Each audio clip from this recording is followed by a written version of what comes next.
Então hoje, sendo dia 13 de novembro de 2016, nós estamos estudando a Epístola de João. E nós estamos especificamente aqui no trecho que vai do capítulo 3, dos versos 11 a 24, aonde o João, naquele intuito de que nós tenhamos certeza, que ele sempre quer ter, ele quer que a gente tenha certeza. No 5,13 ele fala: estas coisas os escrevi a fim de saberdes que tendes a vida eterna. O saber aqui é um saber bem sólido, bem consolidado, é de ter certeza mesmo, é um fato. Escrever, estou falando é verdade. É verdade. Descansa nela. Exatamente. E no versículo 11, o João falou: a mensagem que eu ouvisse desde o princípio é essa, que nos amemos uns aos outros. É um mandamento. Isso é um mandamento. Tanto é que no versículo 16, nisto conhecemos o amor que Cristo deu a sua vida por nós e devemos dar a nossa vida pelos irmãos. Romanos 15:8 fala: a ninguém devais coisa alguma a não ser o amor. Então o amor é uma dívida. Quem não ama é caloteiro. Quem não ama é caloteiro. Porque Romanos 13:8 fala: a ninguém devais exceto o amor. Então é sinal que é uma dívida. E aqui fala que nós devemos dar a vida pelos irmãos. Então nós temos esse mandamento antigo, como diz ele aqui, que já tinha meio século que ele tinha ouvido esse mandamento na boca do Senhor, quando lá na chamada última ceia, que na realidade é a primeira, porque foi a última Páscoa de Cristo, mas é a primeira ceia, que eles chamam de última ceia, ou a Santa Ceia. Ele ouviu Cristo falar: nisto conhecerão que sois meus discípulos, se tiveres amor uns aos outros. Amai-vos uns aos outros como eu vos tenho amado. Então, o nosso compromisso, a nossa dívida, a nossa obrigação é amar como Cristo amou.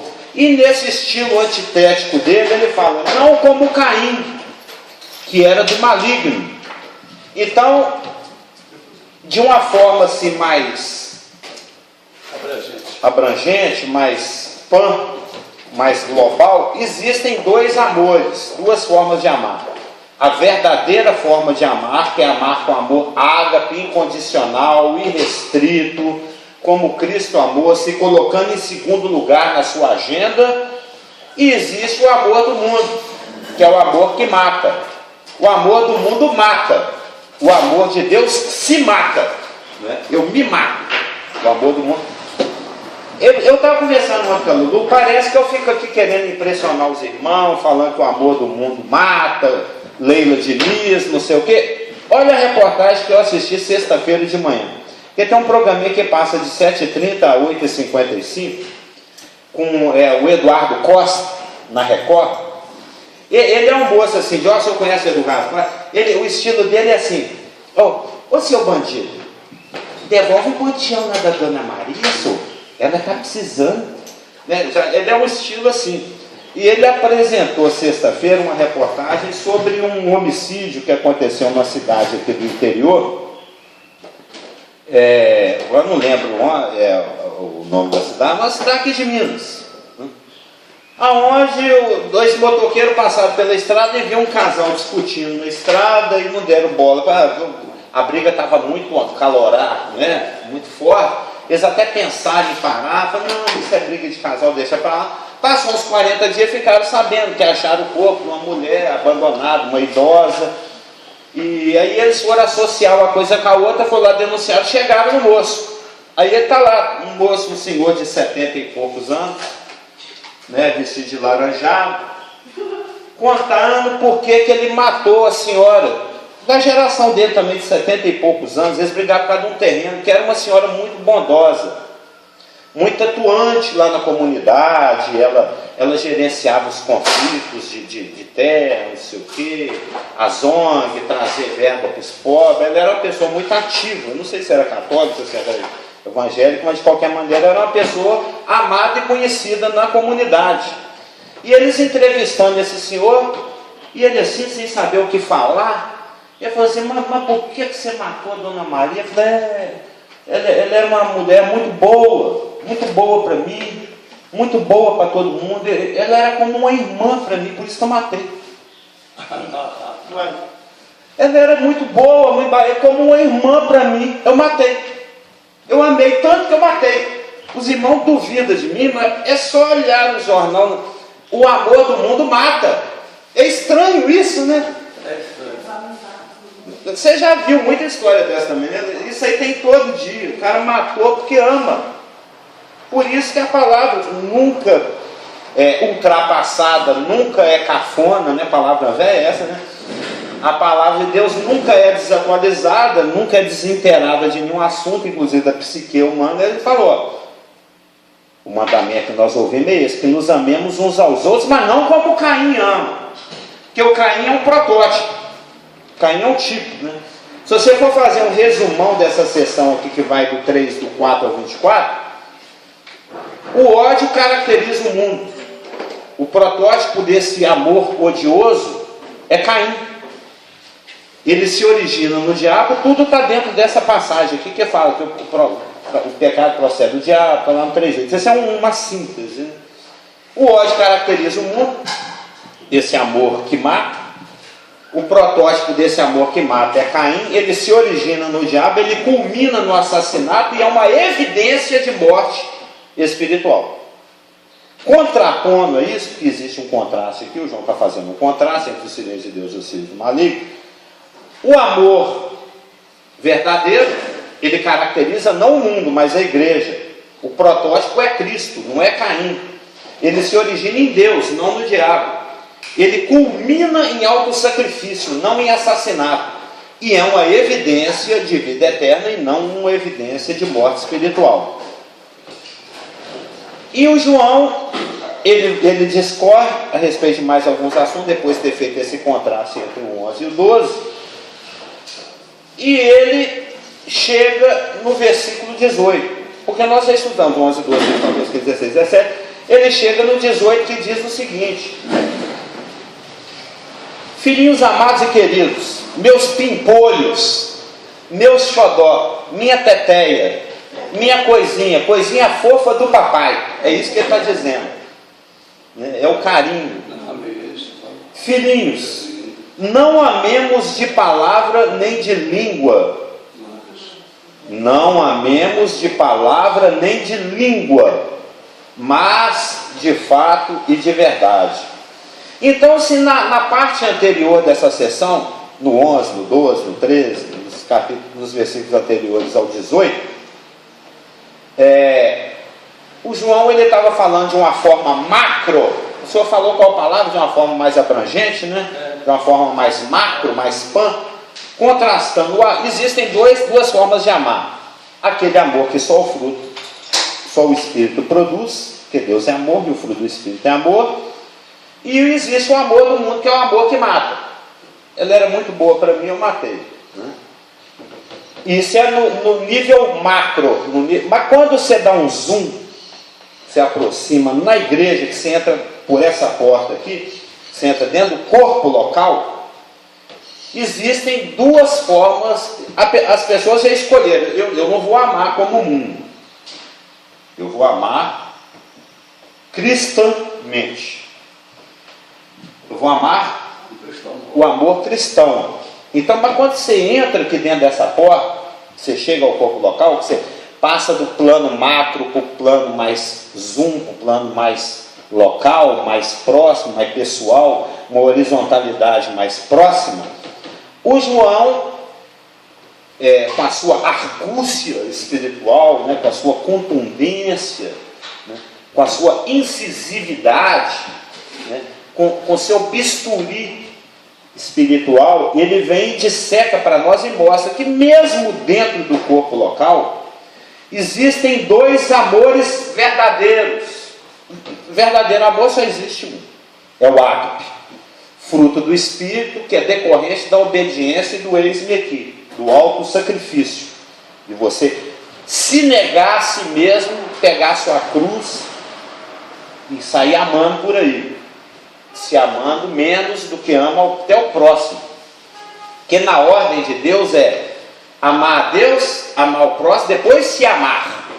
No mundo eu me amo, talvez eu amo o outro. Deus, eu amo Deus.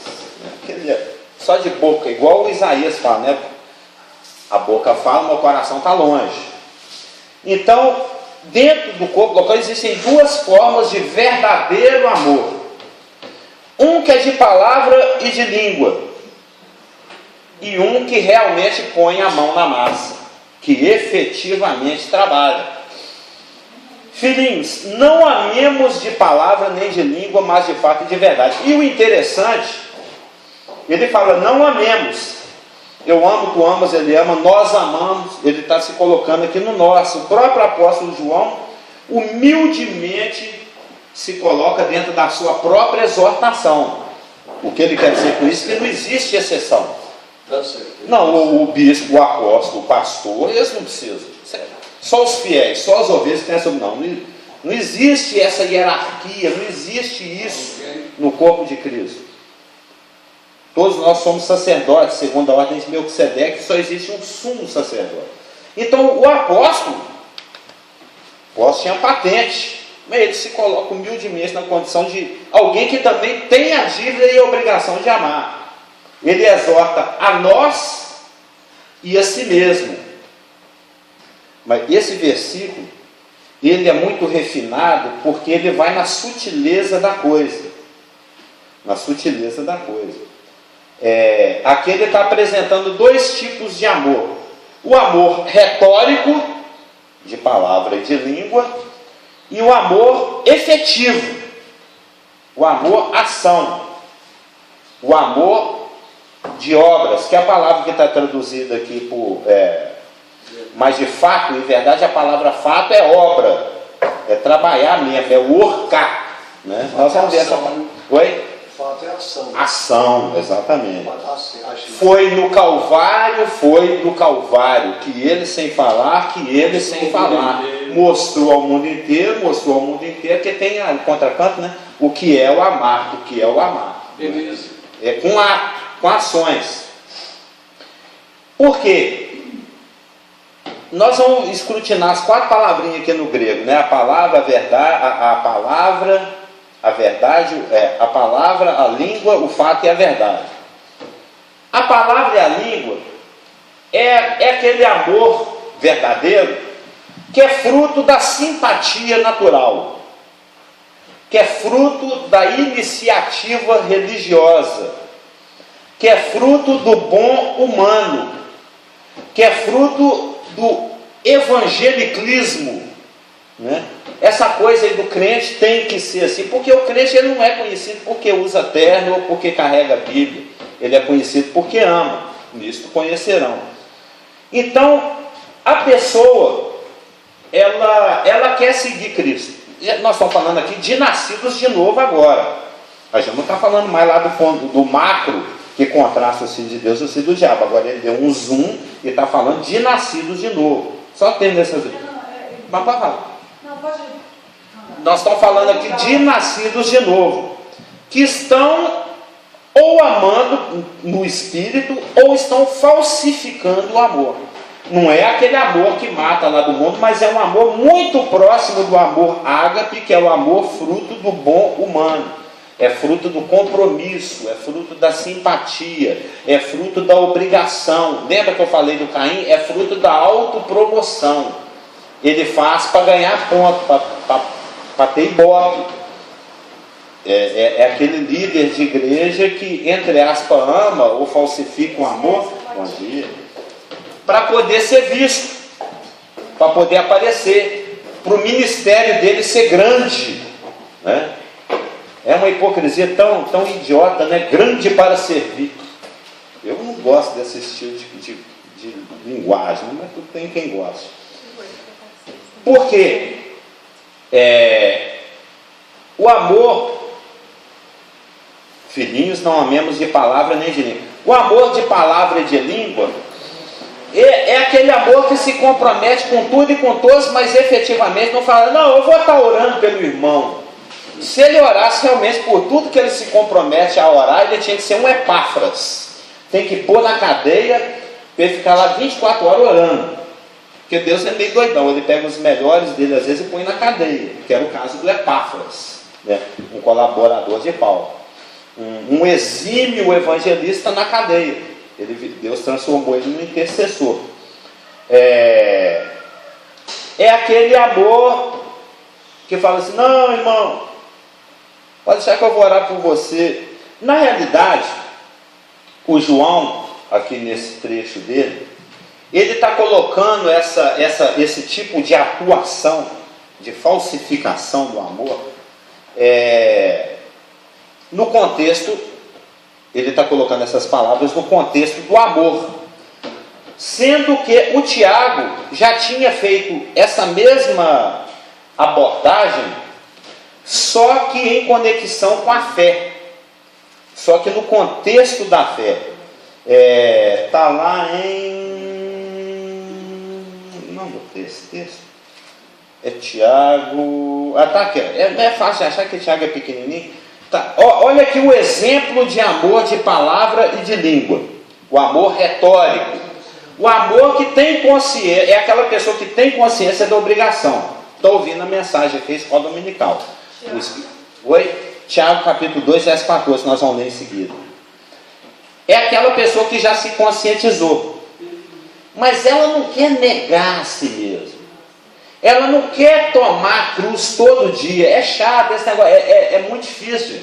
Você ser cristão domingo e por uns 2 ou 3 dias, tudo bem, mas ainda a gente não aguenta, a gente estoura. Porque não está dependendo do Espírito, porque o Espírito espera no Senhor, não cansa. Você está carregando aquele fardo, né, espiritual com a força natural, que é a crítica que Cristo fez para os fariseus, que na verdade quando você entra nessa chamada palavra de língua, você está entrando no caminho do farisaísmo, o caminho da hipocrisia, o caminho do merchan pessoal, né? Faz para ser aplaudido, passa pelas praças, todo mundo, o cara, o santo apóstolo, bispo, pastor, Edir Macedo, né? Ele é o primeiro a acordar, tal. Então, não é o Macedo, estou falando, mais cedo. É um amor para ser visto, é um amor para aparecer, que na hora mesmo de enfiar a mão no bolso, de largar a televisão e o sofá e o conforto e socorrer, isso aí também não. Mas ele tem um nível de consciência religiosa que faz com que ele inclua isso no seu credo, só na sua teologia, na sua teoria, na sua retórica, não na sua disposição de ação. O exemplo perfeito disso, só que no contexto da fé, o João está falando no contexto do amor, está aqui em Tiago capítulo 2, verso 14. É o perfeito exemplo do amor retórico, do amor de palavra e de língua. Meus irmãos, qual é o proveito se alguém disser que tem fé, mas não tiver obras? Pode acaso semelhante fé salvá-lo? Se um irmão ou uma irmã estiverem carecidos de roupa e necessitados do alimento cotidiano. Eu gosto muito disso. Porque Cristo, ele não prometeu sucesso para a igreja. Ele não prometeu prosperidade para a igreja. Ele não prometeu abundância material nesse mundo no qual nós somos peregrinos e forasteiros, e no qual ele adverte que existe um perigo muito grande de nós amarmos a riqueza, o dinheiro, que é a raiz de todos os males. Ele fala: tendes o que comer e com que vestir, estejais com isso contentes. Isso está dito em alguma passagem aí do Novo Testamento. Tendo o que comer e o que vestir, estejais com isso contentes. Então isso é o que a palavra considera o mínimo básico necessário. Ao invés das mulheres querendo comprar 80 pares de sapato, né, a palavra que a mulher gosta de comprar sapato, mas você é alucinada com sapato, né? Ela fica até em êxtase assim, quando está comprando sapato, né? Gosta de comprar sapato. A maioria das mulheres, né, Elaine? ao invés de você investir nisso, a palavra fala em vários lugares, ó, leva só uma túnica, não leva nem bolsa, leva só um par de sandália, é só o rango ali da hora mesmo, não preocupa com depois não, Deus cuida. Isso está em Mateus, está em várias partes das Escrituras. O básico necessário é você ter o alimento do momento e uma roupa te vestindo. Não precisa nem de duas roupas e não esquenta com a janta não, que Deus providencia. Quando você não tem nem isso, que é o mínimo necessário, que a palavra de Deus te garante, se você tiver o que comer, o que vestir, já é para você estar contente. Né? Quando você não tem nem o que comer, nem o que vestir, você não tem nem o mínimo básico necessário. Aí é um compromisso da igreja verdadeira alimentar e vestir esse irmão. Isso também está em vários contextos. Né? Isso está em Provérbios, está em Timóteo, está em Tito, está em N lugar, está em Romanos. Nós somos responsáveis pela manutenção uns dos outros. Então, quando falta o mínimo, é obrigação da igreja, não estou falando do pastor, estou falando do corpo, aquele que o Espírito desperta e atenta para a condição daquele irmão que está do seu lado, o seu próximo, mais próximo que o próximo, que você vai lá e o socorra. Alguém discerniu isso, mas ele vai agir da forma como está aqui no 2,15 de Tiago. Se um irmão ou uma irmã estiverem carecidos do mínimo básico necessário, né, de roupa, e necessitados do alimento cotidiano, e qualquer dentre vós, está vendo, é uma obrigação da Assembleia, de vós lhes disser, ide em paz, né? Ide em paz, aquecei-vos, fartai-vos e diposplorum gloribum, né? Parece até o Papa, né? Ide em vós, aquecei-vos, fartai-vos, né? Aí pronuncia até a bênção de Arão, né? Vai lá no livro de Levítico, faz a bênção de Arão, vai lá na bênção apostólica, com o amor de Deus o Pai, a comunhão, blá blá, fala uma retórica linda, maravilhosa, perfeita. Só que o irmão sai de tanga da igreja, porque só tem uma tanga, né? Só sobrou uma tanga, é o Tarzan converteu, né? Só uma tanga e com a barriga roncando. Aí o apóstolo, o irmão aqui, Tiago, pergunta, ide em paz, aquecei-vos e fartai-vos, sem contudo lhes dar o necessário para o corpo. Ele pergunta, qual que é o proveito disso? O que adiantou isso?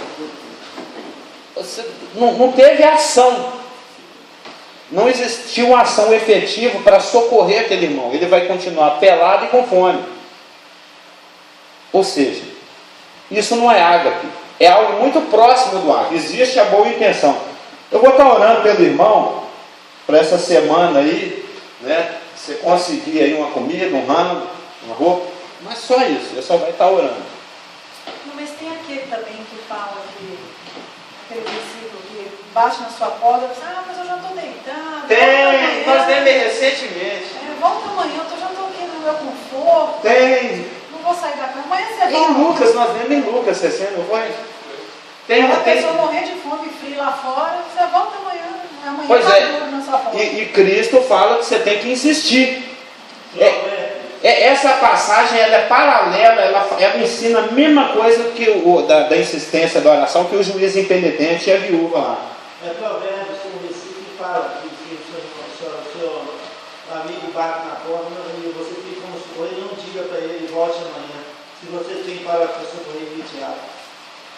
Mas sim, mas tem aqui, eu lembrei que nós estamos lendo, estudando Lucas, em Lucas 11, verso 5 fala, disse-lhes ainda Jesus, qual dentre vós, que acho que é a passagem que ela está citando, qual dentre vós tendo um amigo, hein? Muito amigo, lembra do Josué? Muito amigo. E este for procurá-lo à meia-noite, é amigo mesmo, né? Que é um amigo para bater na sua porta meia-noite, é amigo, né? Quando manda o WhatsApp meia-noite, é amigo. Ou conhece bem a rotina do outro. Né?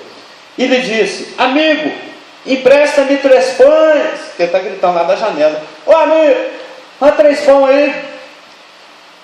Pois o meu amigo chegando de viagem, ele está servindo, né? Ele nem quer para ele. Nem é para ele. Ele está agapeando, sem recursos, está angariando recursos para praticar o hábito. Procurou-me e eu nada tenho que lhe oferecer. E o outro lhe responde. Cara de pau. E o outro lhe responde lá de dentro, dizendo: não me importunes, amigo. Não tem um amigo aqui não. A porta já está fechada.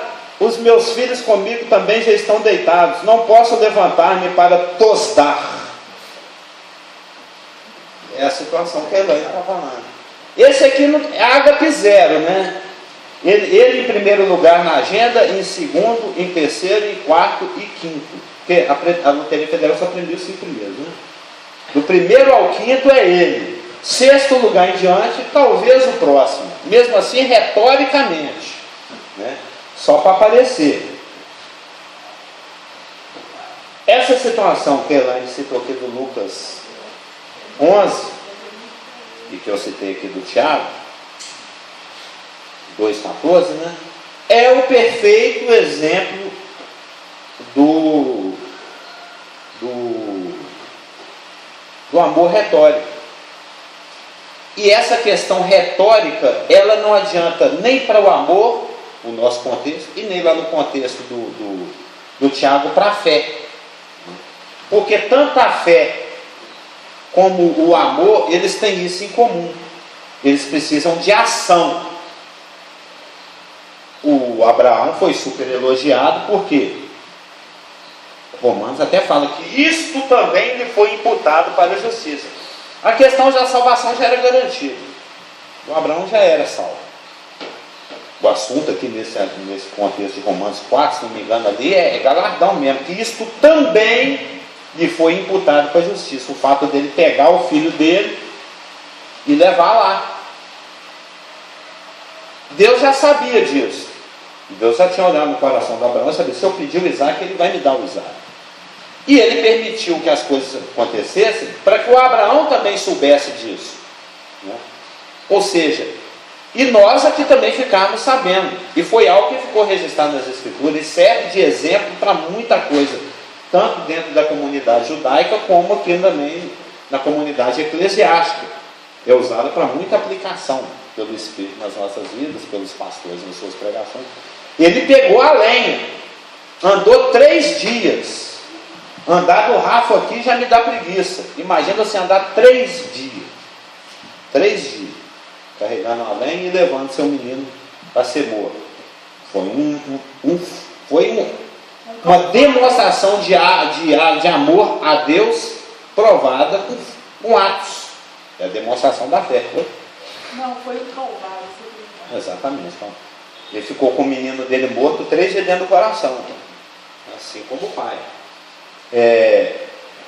O amor e a fé, eles precisam de ação para comprovar a sua autenticidade.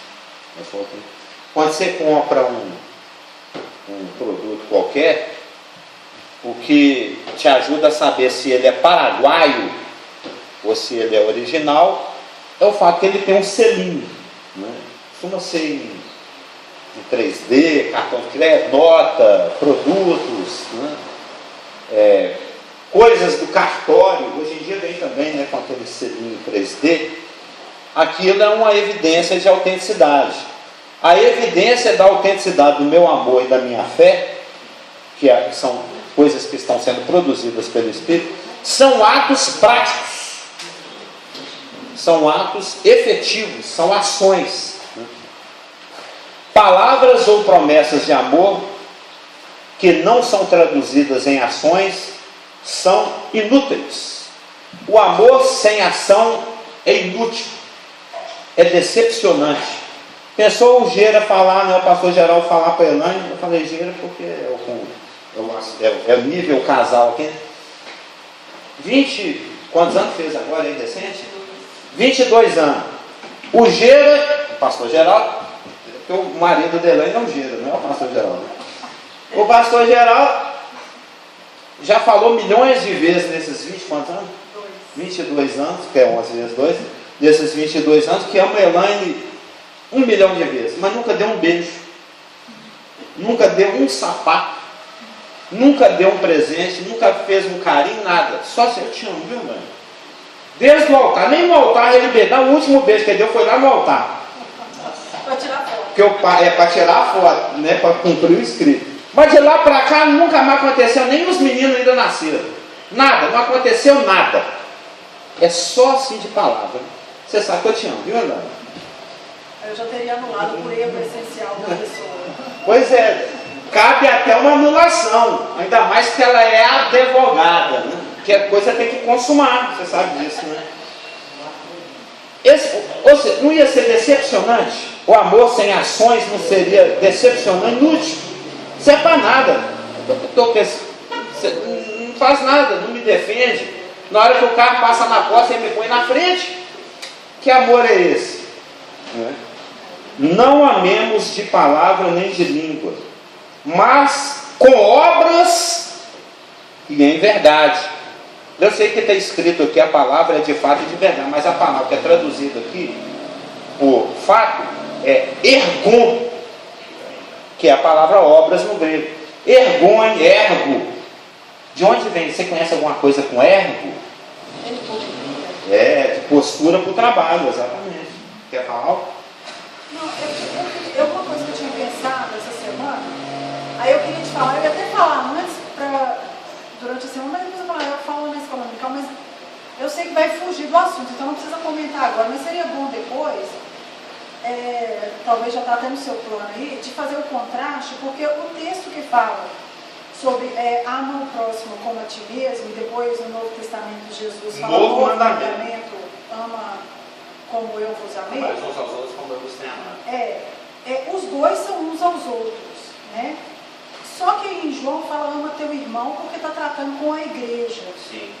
Ele fala que vai conhecer que sois meus discípulos, se tiveres amor um com os outros. Então o nosso amor aqui que vai dar testemunho lá fora. Exatamente. Né? Aí podia depois fazer esse contraste.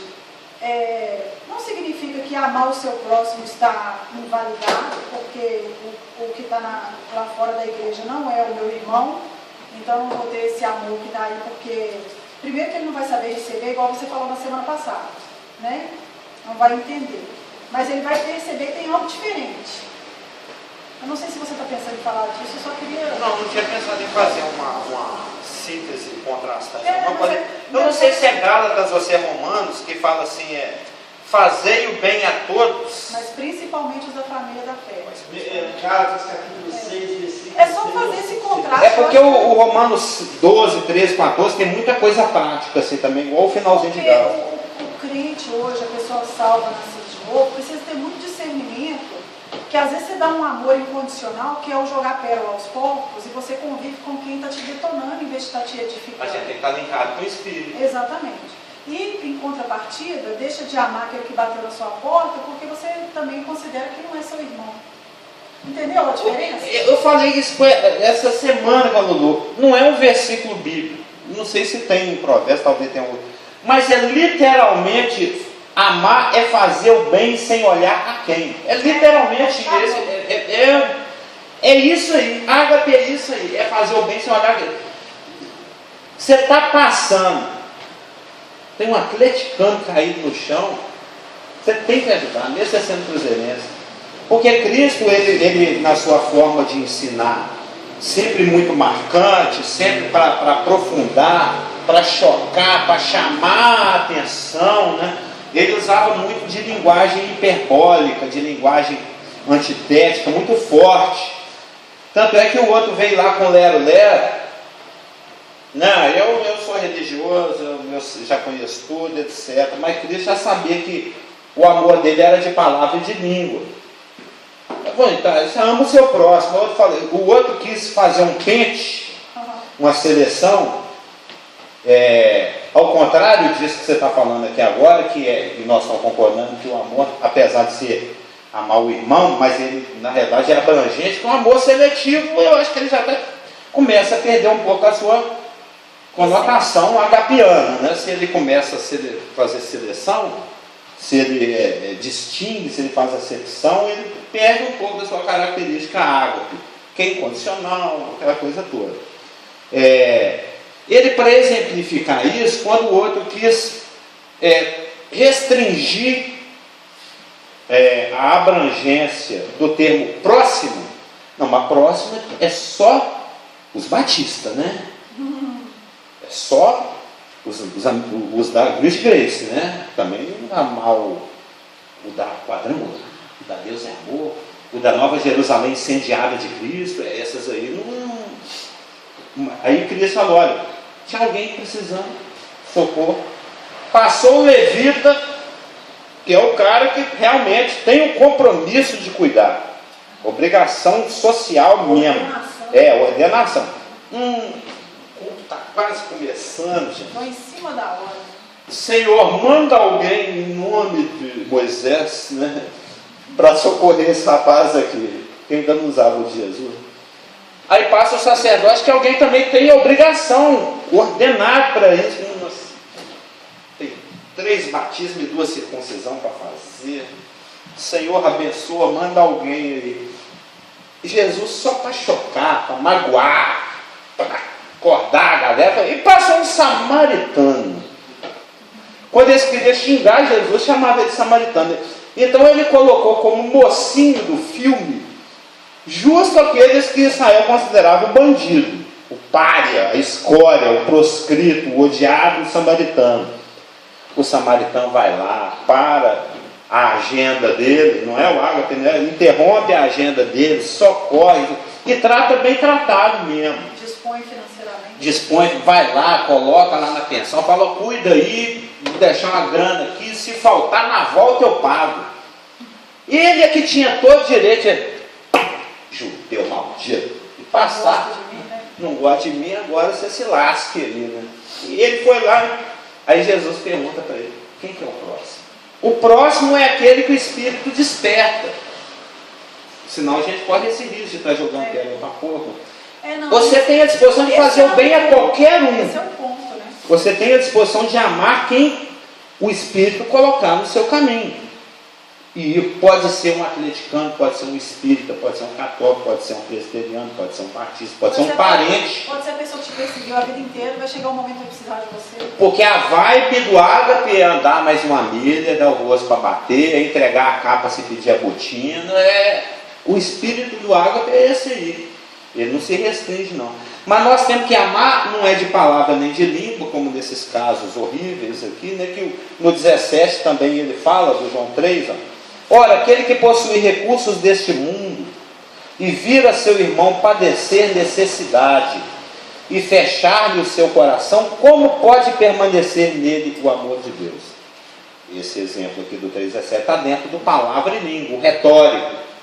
Mas o amor efetivo, aquele que não decepciona, que deixa alegre, que realmente faz e acontece, que surte efeito, é o amor de ergo e aletheia, é o amor de obras e verdade. A palavra aqui no Strong é a palavra 2041.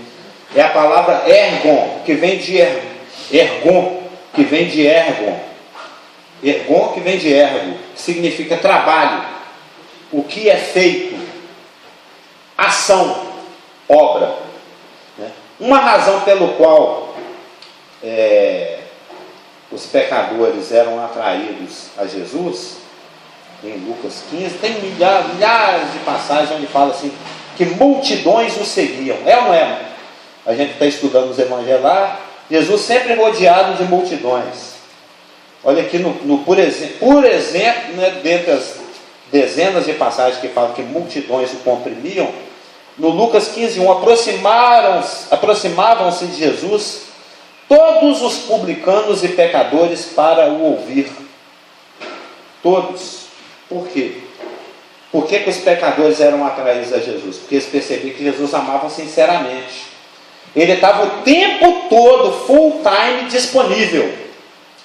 Igual já foi comentado, eu estou indo ali resolver um problema, no caminho eu paro para resolver o outro, aí eu tropeço em mais 2 para resolver, na porta tem mais um para resolver, é aí que eu consigo entrar dentro da casa do outro lá para ressuscitar a menina. E quando sai tem mais serviço para fazer.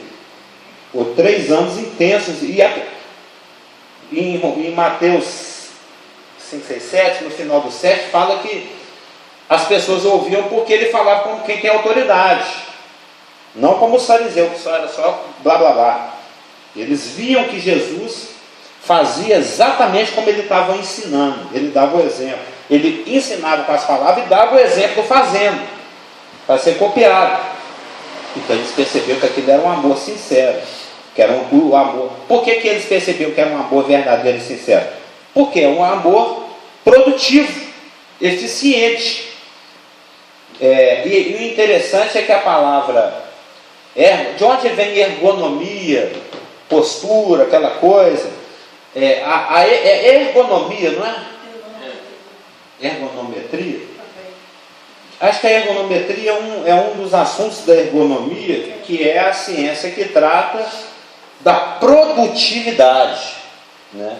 É um estudo que tem como objetivo otimizar o trabalho para que o seu fruto seja o mais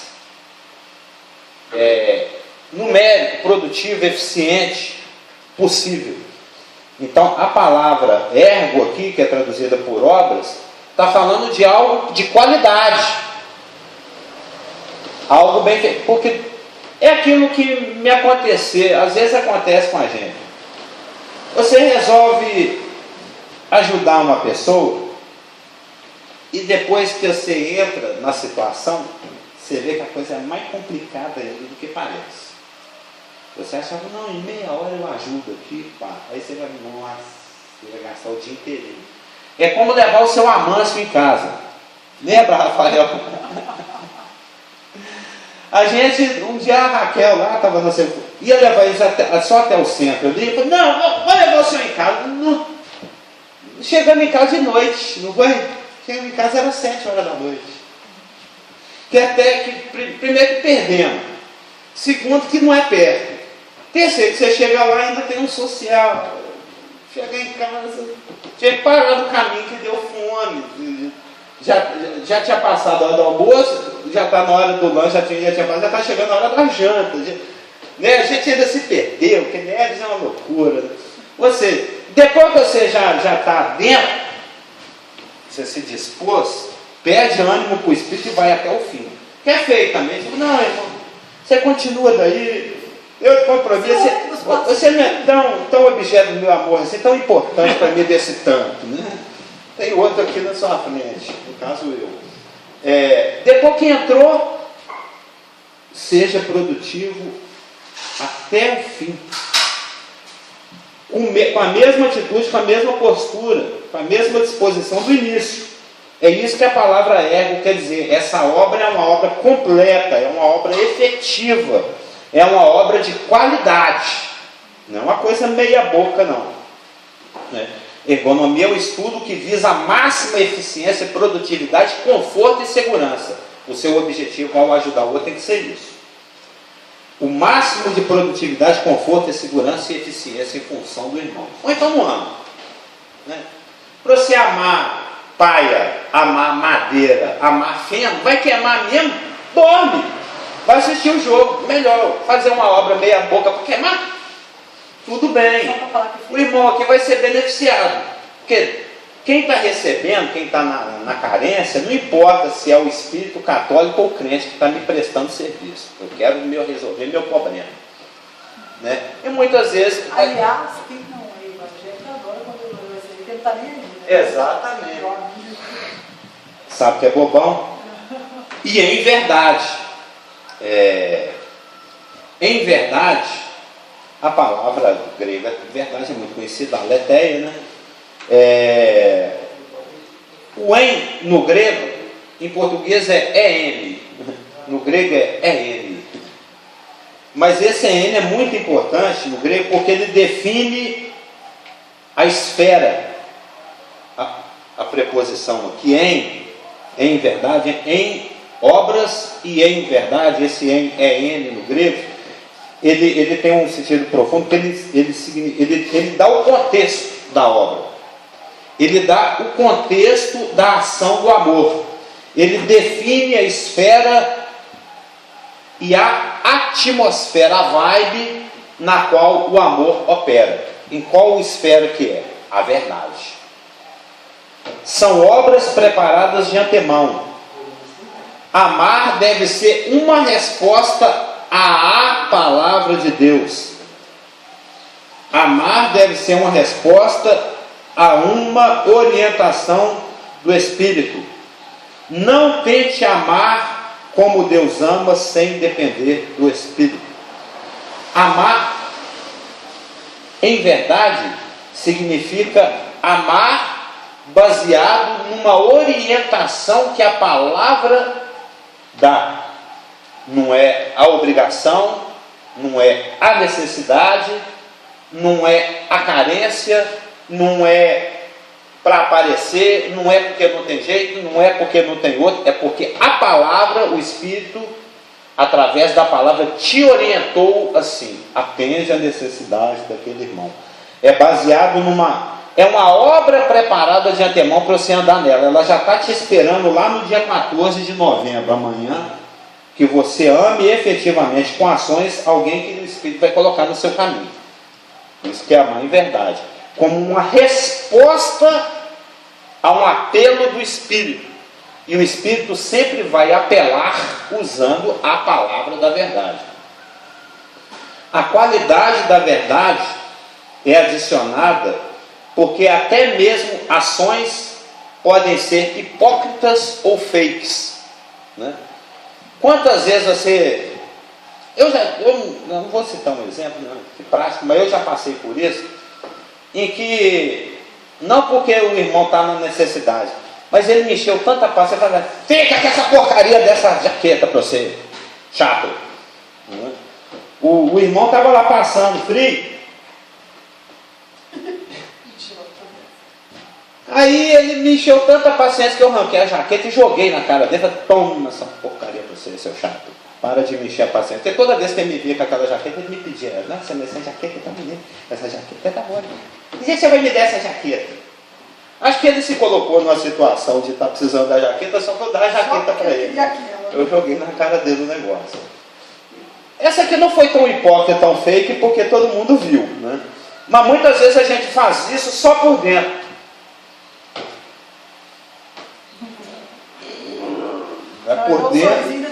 Por dentro você está quase batendo.